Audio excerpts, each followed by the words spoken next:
Hi, welcome everyone. I'm just gonna quickly share my screen so I can pull up the presentation that I've put together, and hope it's all visible. Hope you can hear me. It was really fascinating to see you, all of you popping up as you enter the room. So I'm very happy to be here. Thank you, Charlotte, for the introduction.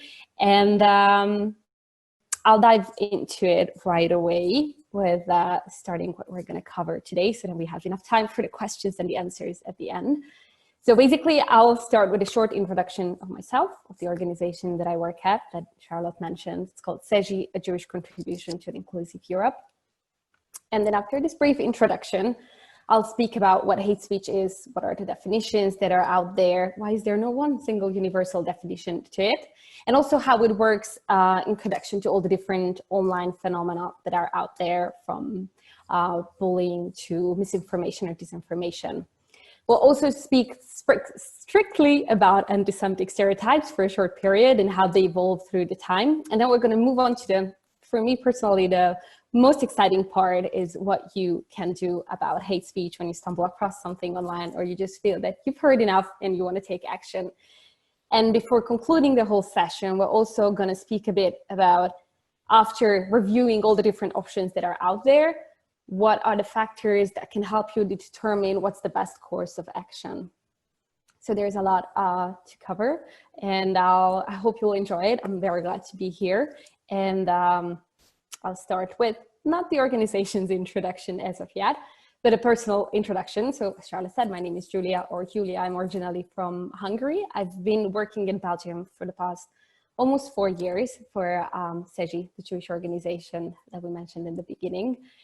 And I actually work as communication officer and hate speech advisor. And you might wonder how one ends up being a hate speech advisor, and the question would have the answer in itself. Like, I ended up being a hate speech advisor. It's not that I chose my studies to become a hate speech advisor, but I joined CEJI as communication officer, and then took bigger and bigger parts in the development of the course that we did on hate speech, until I ended up taking care of all our hate speech activities, managing different projects, developing educational content and training for journalists and civil society organizations, also keeping in touch with social media companies.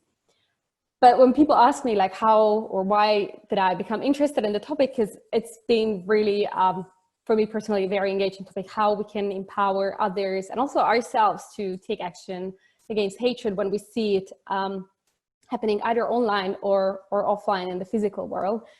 I think I became sensitive to the topic the first time when I was 14. My mom gave me a book. I love reading, always loved reading, and my mom was my source of book recommendations. And maybe you've heard it, the 40 Days of the Mozer, and it's about the Armenian genocide. And I think that was where it first got planted, that sort of sensitivity and interest in the topic, how basic things like talking to each other or the words that we choose can escalate into an actual genocide. And then this has been my personal interest. And if I didn't pursue my studies in that field, I did business and media later on as my master's, but it's been a topic that came back to me again and again. So I'm quite very happy to be dealing with this and being in the position to have others also learn more about what it is and how we can do something about it. So I wanted to briefly introduce myself, since I feel I know you a bit, as Charlotte told me about the program that you're doing and your ambassador roles, and I find it really exciting. So a bit about CEJI as well, the organization that I work for. CEJI works to inspire, train, and support change agents to create inclusive environments where people can reach their full potential with all their diversity. It's our mission, and I'm personally very committed to this mission. I find it beautiful and inspiring. And it's really what we are trying to do with different activities in our work. Education is our core activity. We do a lot of informal trainings, and then we do a lot of advocacy on European level in connection to that. So what we learn from our grassroots training and participatory training methods, we then channel it back to European level advocacy efforts, mostly on fighting xenophobia. So CEJI is not a traditional inward-looking Jewish organization that deals only with the Jewish organization, but very much outward-looking. And it's also partially because of the Facing Facts program, where hate speech and hate crime and tackling hate altogether came into CEJI as an independent flagship project series in 2011 when it was first launched. And Facing Facts is the project series that's been dealing with hate crime and hate speech. It started as a partnership between two groups, an LGBTI group and Jewish organizations, to learn from each other. LGBTI groups have been very successful in advocacy. Jewish organizations have been really good at monitoring hate crimes. So the idea was to come together and share our expertise, learn from each other, and then push towards and for shared advocacy goals. And then it grew over the years into a much bigger partnership that involves also refugee, Muslim, disabled, Roma organizations. So I won't spend too much time on that, but I just wanted to also tell you like how hate speech and this topic comes into my daily work, and it's mostly through the Facing Facts project series.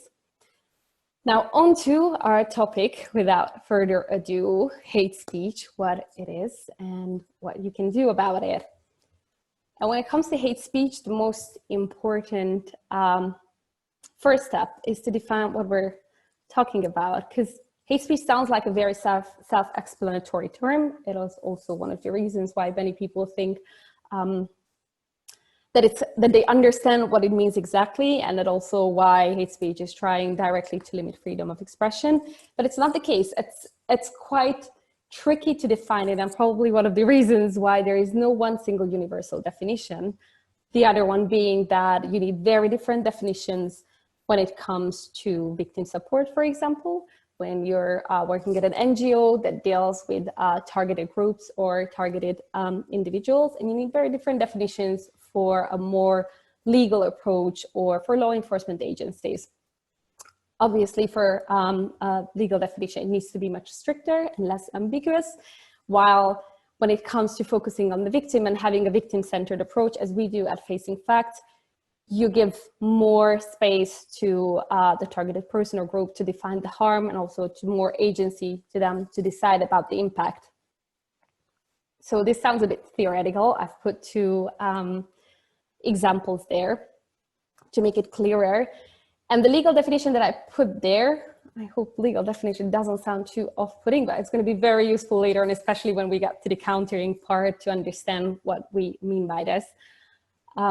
The legal definition, I've put the EU framework decision from 2008, which shortly, just the shortest version, defines hate speech as public incitement to violence or to hatred.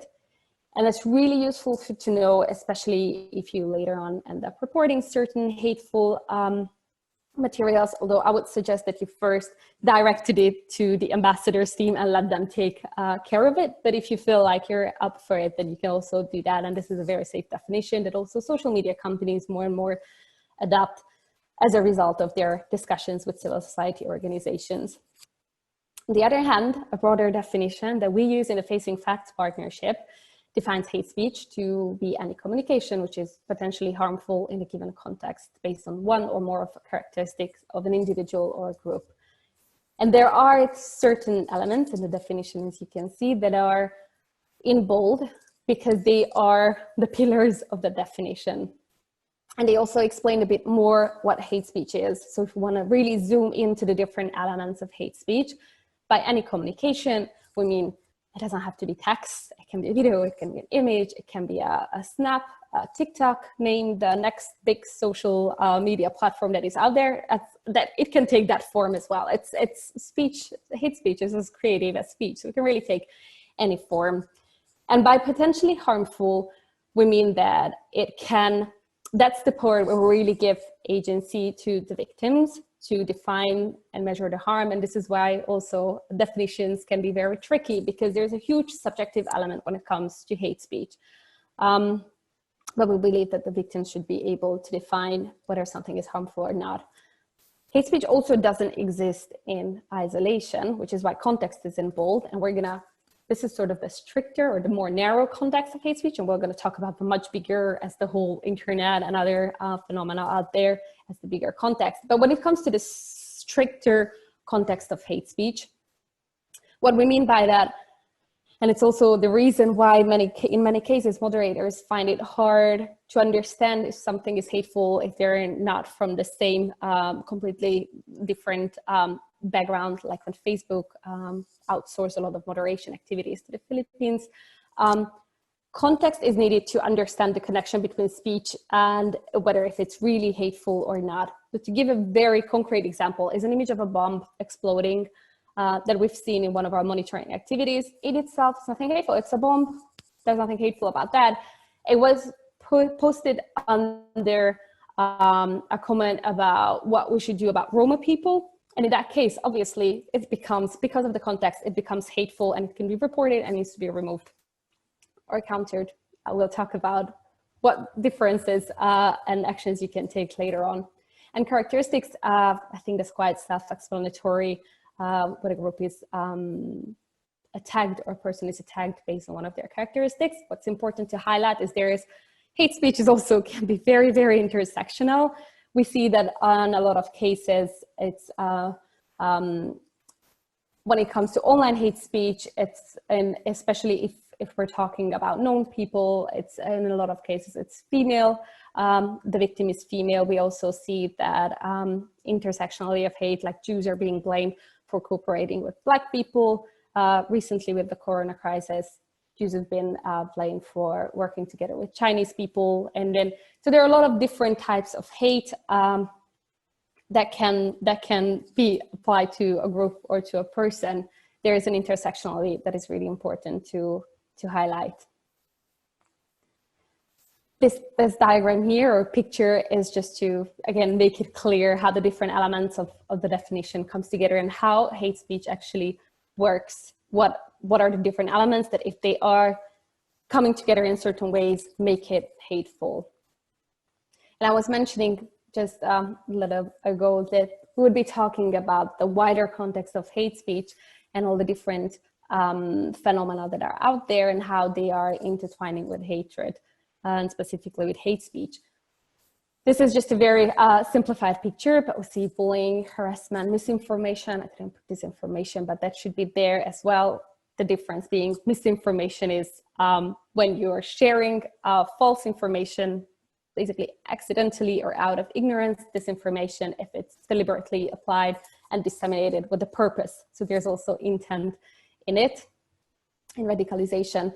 So when it comes to all these online harms, they again don't exist in isolation. There are a lot of overlaps for this phenomena, and often when we see bullying or online harassment, there is an element of hatred in it.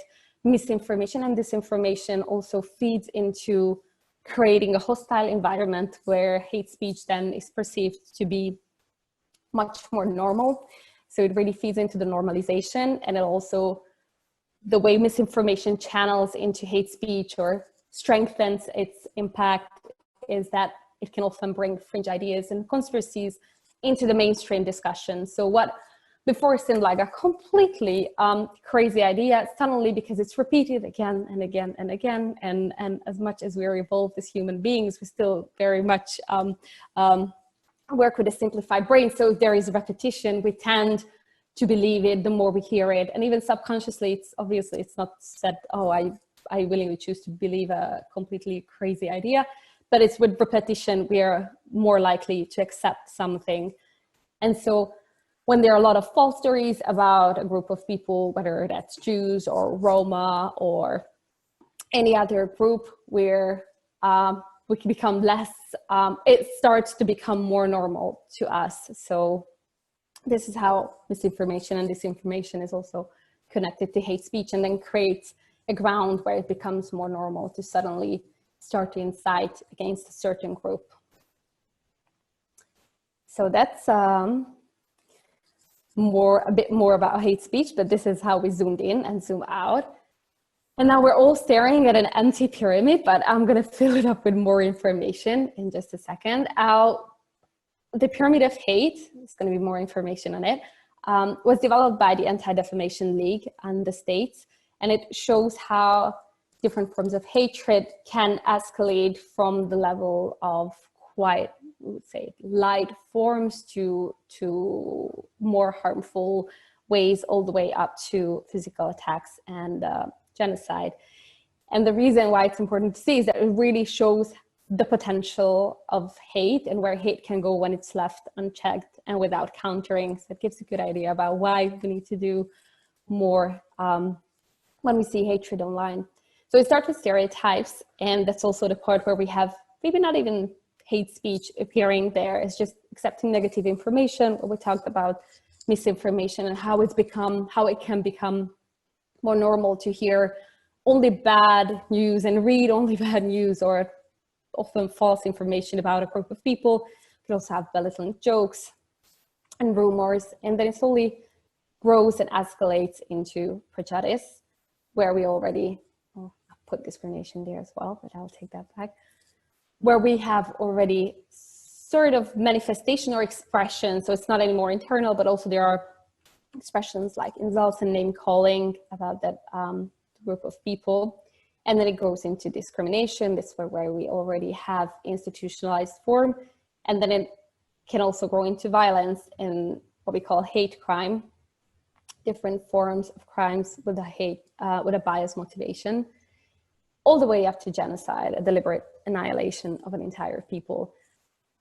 So this, the primitive hate is at the core of all our trainings on hate speech and hate crime. It shows really well how, what are the consequences of hatred and why we shouldn't just leave it unchecked.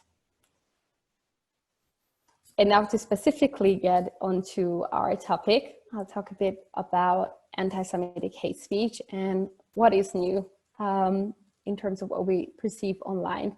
And spoiler alert ahead, there's not that much new. I mean, there are slight changes in trends also in relation to the Corona crisis, but basically anti-Semitism has very old elements all the way from the Middle Age that are being recycled even nowadays.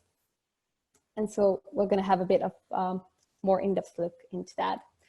But before we do that, I've been talking about hate speech, but these days when we talk about hate speech, it's mostly online hate speech. And in a way, online hate speech is as much worse. Yes, I would answer, yes. Is it worse? Yes, it is worse, to the question in the title. First, we have a lot more anonymity still on many platforms. Even if social media platforms, they pledge that they are removing a lot of content, not content, but false or fake profiles. There is still, we don't even know the number and the amount of accounts that exist there with false information. There's international reach.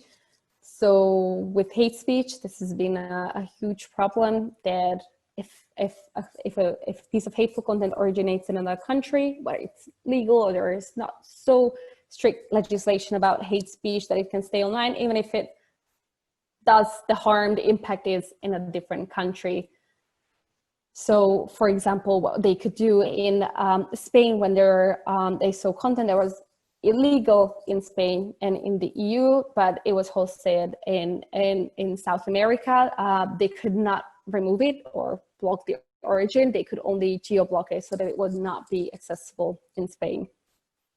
It's a lot easier online to target one person and to form a mob. Hello?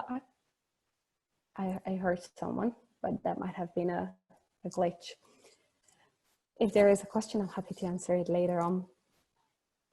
So basically, it's much easier to target an individual to form a mob, and we saw it through a variety of case studies that it seems that trolls are very well prepared to cooperate and target an attack against individuals. Again, that escalates the harm and the impact, and this impact is not only on the individual, but on the entire community and the group. This is the chilling effect of both hate speech and hate crime that we've been seeing, and it's clear it's out there, that it sends a message to the whole community and not just to the individual. The other issue with online hate speech is that takedown doesn't always mean stay down. So we can report it for removal and accounts can be blocked, but many times they are right back the day after with a slightly different name, replacing one letter to a number in their names, and continue to disseminate the hatred. There is also this myth that you cannot be punished for hate speech because of the scale. Law enforcement agencies are not necessarily up to taking action, and there's a lot on civil society organizations and individuals to do. misinformation and disinformation also feeds into it. We've discussed it already. And again, the Corona crisis now, I mean, these unprecedented times, again, show that the traditional scapegoating that we know that historically exists is back and targeted at a variety of communities, and the Jewish communities, but also other communities. So anti-Semitism and some of the recycled stereotypes. One of the main topics that Jews are traditionally associated with is money-making and being super rich and dominating the world. And this is not new at all. And this has come back now during the Corona crisis as well. There was this one specific conspiracy theory about Jews and Chinese people together created the virus to make profit out of it. So these are all playing back to, we see this image from the Middle Age about Jewish moneylenders and anti-Semitic cartoon from the 19th century all the way to contemporary images.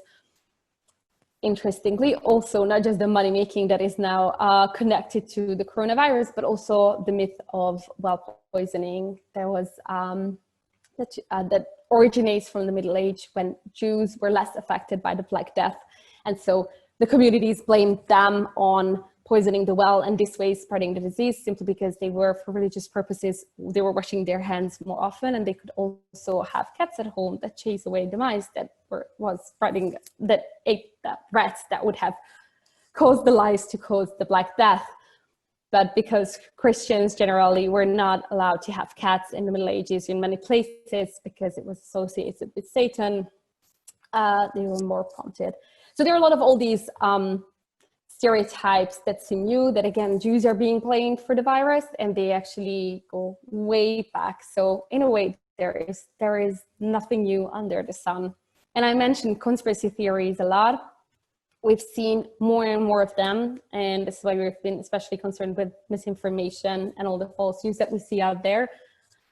It's the most influential form of anti-Semitism nowadays that we see. It's, again, often connected to the plan for world domination. And we've seen another wave of this recently. So we see there are a lot of problems. Now we know how to define it, and now we know that it exists, and it can really feel overwhelming. I admit that. And I do feel also overwhelmed from time to time. So what can you do? What are we, each of us, empowered and capable of doing? And this is my favorite part, because this is where we really get into how can we take action when we see something online, and what are the other the forms that we can, or the tools that we can use to do something about it. And I assume that you as ambassadors are also quite keen on taking action. So we're gonna go into more details, and this part will be somewhat more uplifting, hopefully, because we actually get to do about the active part of countering hate speech. So if this was an in-person meeting and I would be training you in being in the same room, that we'd have now a brainstorming session and a discussion about the list of possible actions. And would be likely to have a lot longer list than this one that I've just put together. It's not exhaustive. It's not all the forms of countering that you can use, but it's some of the highlighted ones. So we have awareness raising, advocacy, promoting media literacy and internet literacy, or digital literacy as it's often called, just being able and enabling our loved ones and the ones that are in our circle of influence to evaluate the sources or the articles that they find online. Surprisingly, when it comes to false information, it's often older people who share it the most, and not because they have a bad intent. It's just out of ignorance again. So we're really, there's a lot that we can do also within maybe our families or within our grandparents. I know I have to warn my own grandmother every now and then about, like, just check the URL. If it looks dodgy, then just don't, or just check the date. Because misinformation doesn't always just travel by that, oh, it's completely false and I share it. One type of it is when it's completely correct and the picture is valid, but it was 3 years ago and not yesterday. So there's a false context to it. So these are the small things that we can also do in our circles. And then we have counter speech and counter campaigns, and we're going to talk a bit more about that in maybe 1 or 2 slides. Also, just to say that while they are called counter campaigns, not everyone likes the name counter campaigns. Many call it alternative campaigns because it often has a power to not just change the agenda, but to set a completely new agenda. So we're going to talk about that in a while. You can also do monitoring. And this might be the less exciting part, which is the laborious data collection and really recording what sort of hatred you see and categorizing it. But we also do need data to prove that there is a problem. It's also a very useful form of counteraction. You can report. If you see something online, you can report it to social media companies. You can report it to your ambassadors team, who will then take it on as well. Again, the more data we can collect, the more we are able to prove that there is a problem and there needs to be action from all the other stakeholders, social media companies or policymakers. You can also create a report with all your data, and you can also develop a counter narrative. That's one of the most exciting part, in my opinion, of counter actions, and also which is very much connected to counter campaigns. So there are plenty of other actions that you can take. Obviously, as I said, it's not an exhaustive list. It's just sort of like signaling the different forms that are out there. And now that we're talking about all these different forms, I wanted to share with you the Facing Facts framework of choices, which maybe for those who are more visual learners, it might be more useful. I am definitely, that's why I always love these pictures and illustrations. How counteraction can take 3 main forms, that is monitoring, we talked about that, data to prove that there is a problem. Advocacy, when you are talking at your school leaders or when parents are advocating for better policies or decisions about hate speech. And then you have counter speech that can be short-term or long-term. Short-term in a sense that, are you reacting instantly to seeing something online? And I would not recommend to react instantly ever. Always take 3 deep breaths, or maybe wait a few seconds before you engage, if you want to engage at all, because often this is not necessary, or not that it's not necessary, but you don't always have to do that. It depends on a lot of different factors. Short-term might be also sharing some facts and figures or debunking a myth.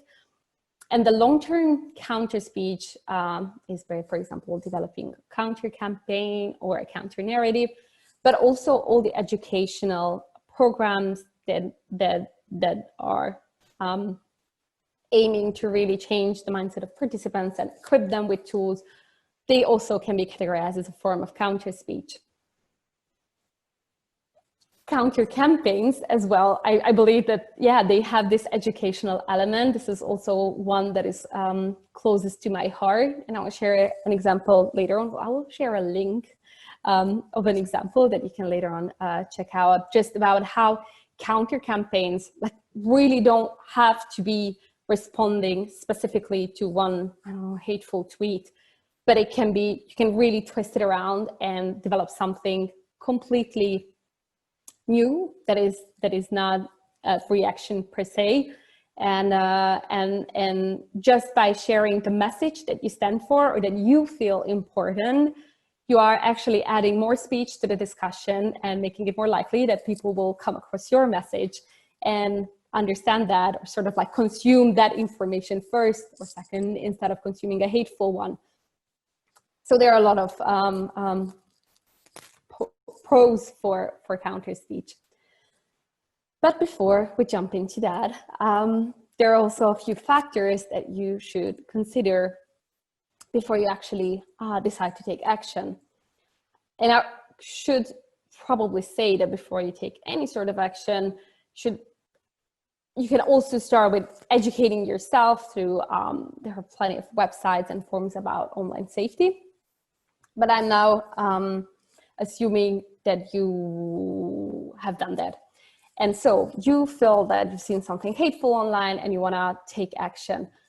What kind of action you can take? We talked about that, but how do you make this decision? What is the most appropriate? So first of all, you can look at the content. And again, decide whether you want to respond to that immediately, or you want to respond to that specifically, or that content might just like put you on a path of, this is outrageous, I want to do something about it. And I think you might sometimes feel like that. I certainly have felt like that. And then you start working on a counter campaign or counter narrative that no one will ever know that is connected to something hateful that you've seen, but it still helps to change the discussion and the discourse about a group of people that you've seen online. However, if you see that the content has imminent threat in it, and it has especially specified perhaps call to action, specified location, or a specified time, that it's likely that's best to report not just to your ambassador's team, but also to the police. So a very concrete example for that is that if you have seen something like, let's burn this refugee camp down, so there is a call to action. If there is a call to, not just a call to action, but also the specific location or a specific face, the more concrete the threat is, the better it is to report it to police, basically, and not just to your team. Once you looked at the content and you're like, okay, there is no imminent threat in it, then you can also have a look at the reach of the post. So in general, we suggest, I definitely suggest that, if someone is tweeting something outrageous, but they have 5 followers, don't engage. I mean, it's really not worth it.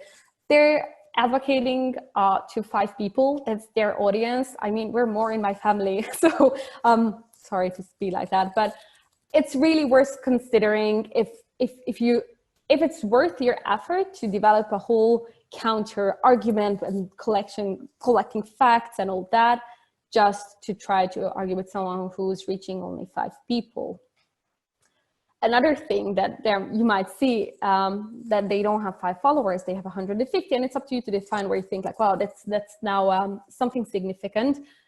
But also if you decide to engage, don't reshare or retweet what they did, what they said.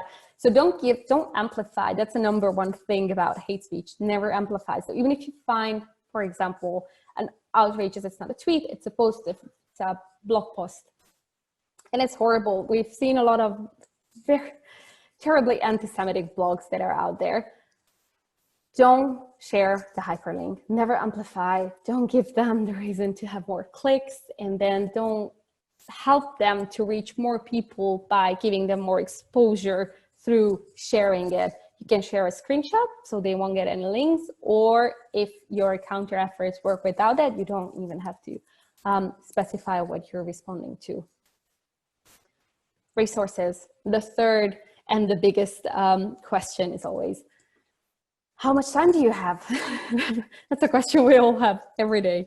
Do you have a lot of time to develop a counter argument, or to really do a bit of research to create a longer answer? Or do you just want to do something quickly and not spend too much time on it? And depending on that, you might have a proper long counter argument, or just decide like, I'm just going to report it to social media, or I'll just send it to my ambassador's team, because it's quicker. So whether you have the time, it's a big question in determining what sort of counteraction you will do.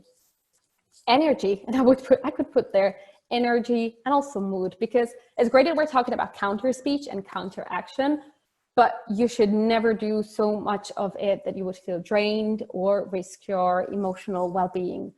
So even if you feel super energetic, but you feel just that certain piece of hatred just like brings you down so much that you can't even, then you don't have to. Like, it's great and wonderful, and I encourage you all to take action about hate speech.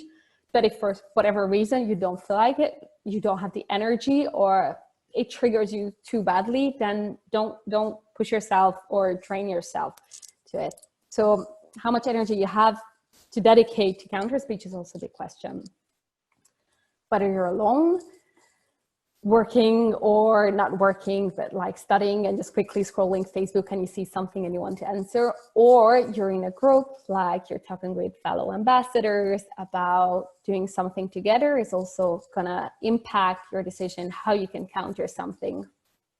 It just means that if you're in a team, obviously, you're more likely to be able to develop something bigger, like a campaign or a counter narrative, and really plan it well, because counter campaigns need a lot of planning, but we'll talk about that.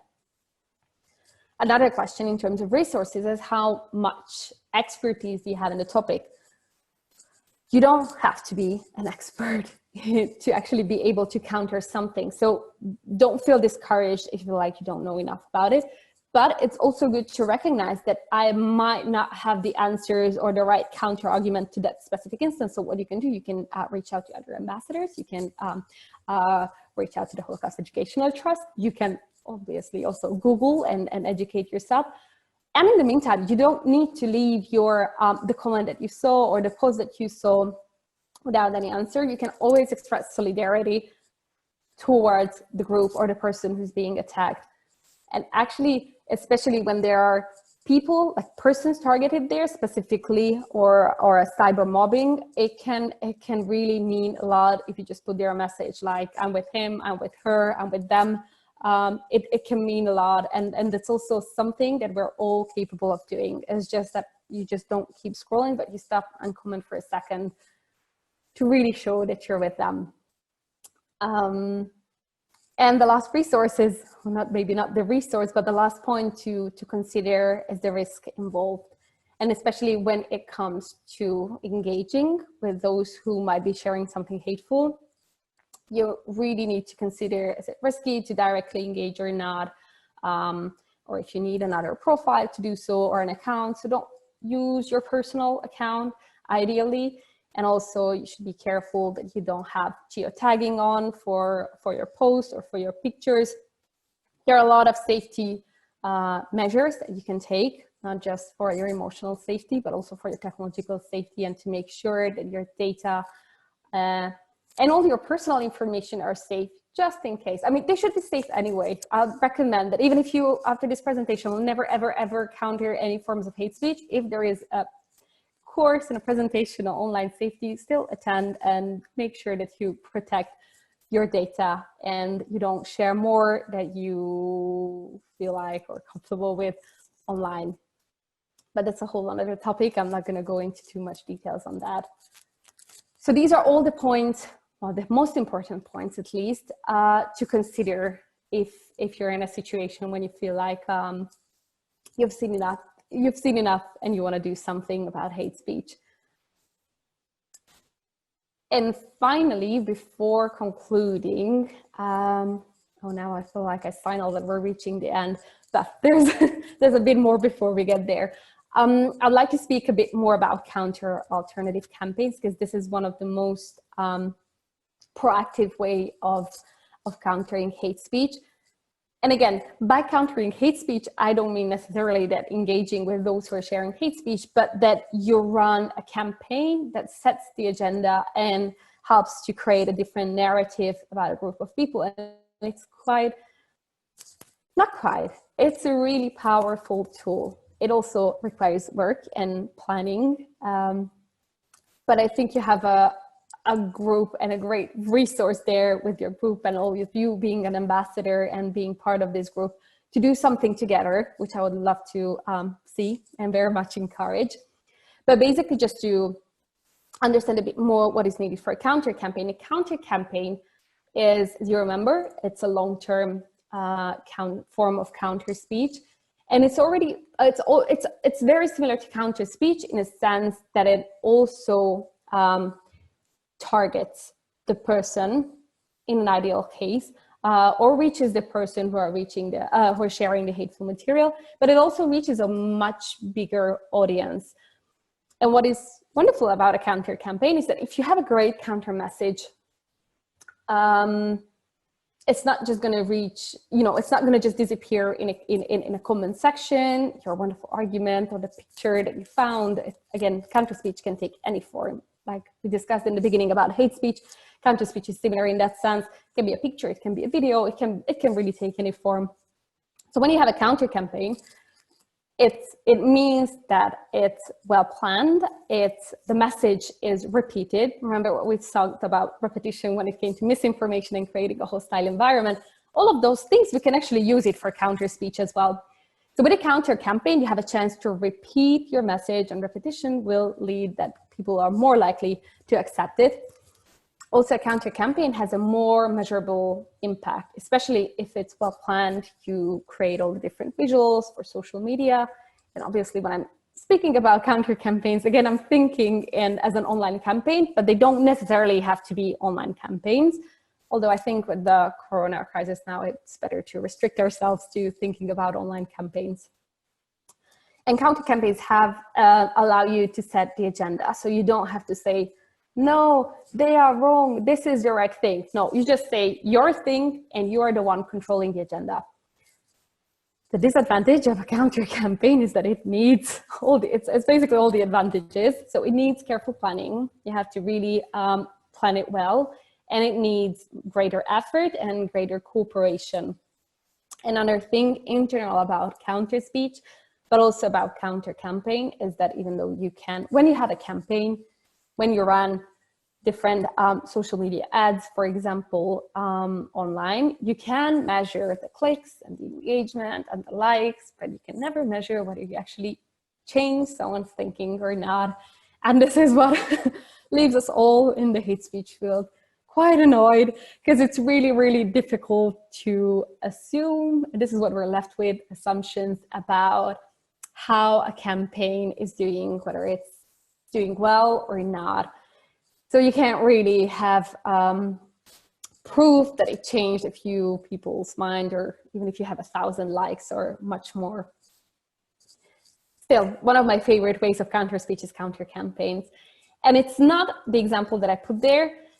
It's not necessarily, I think my slides will be shared after. I realized I haven't checked it, but I'm very happy to share them after, or get you this link through Charlotte so you can have a look. It's not fully developed yet, the NOAA project profiles that I put there, but it's also a project that I'm involved with, and I personally very much appreciate, really excited and enthusiastic about the profiles, because what we're doing, and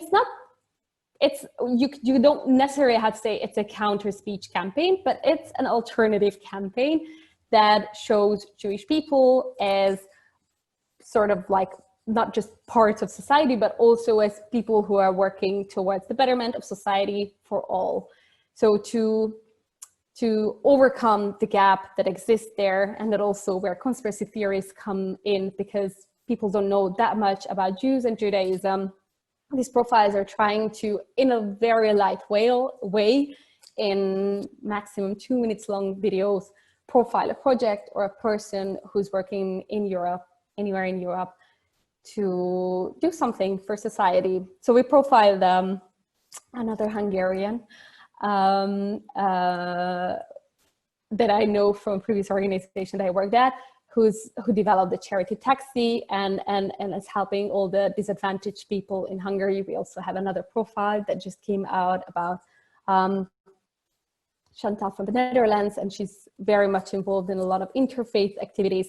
And this way, we're sharing content regularly that creates a positive image about Jews and their contributions to Europe. So this can be also seen as a counter or an alternative campaign. It doesn't say for a single second that it specifically answers to hatred out there, or that it aims to fill in the gap that conspiracy theories fill in, this knowledge gap.